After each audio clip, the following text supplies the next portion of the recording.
Hey, this is Peggy Marchetti here at beautiful Madison Creek Farms, and today I wanted to kind of talk to you guys about some of the late season things that we have going on here at the farm, and also about a problem that we have going here on the farm. Follow me. One of the things that over the years that I have talked about is not dealing with these reseeding kind of plants. And because that we grow a lot of heirloom and open pollinated plants, we have a lot of reseeders. And what that means is they reseed themselves from last year's harvest or last year's growing cycle. One of the things that we have this year are rogue tomatoes. And the thing that I let people know all the time is to be a farmer, you have to be ruthless and you have to pull out some of this rogue stuff. Well, this year, I was such a pansy. I didn't do it. So this year I have a whole fence line here of these rogue tomatoes.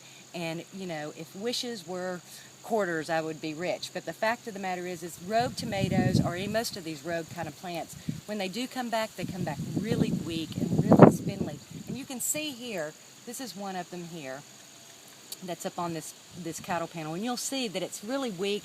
They don't produce hardly anything, and you never know really what you're going to get with these kind of tomatoes because they do cross-pollinate. But we let them go, and I kind of keep pushing them and pushing them up against this fence.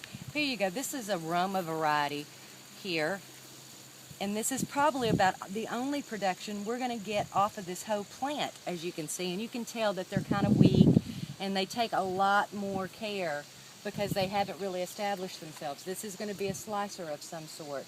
But the thing about these kind of rogue tomatoes, when you don't get ruthless with pulling these things out, is that they tend to reseed in all the wrong places. And you tend to try to garden around them because you don't want to pull them out. And I say pull them out because you need to be really organized when you're especially growing in these raised bed systems. And you really don't want to have to grow around these things or weed around them, especially for somebody, a farmer like me, the lazy farmer, who really doesn't want to have to worry about weeding around all of these things. So go ahead, and when you see these rogue tomatoes, go ahead and pull them out. Be ruthless.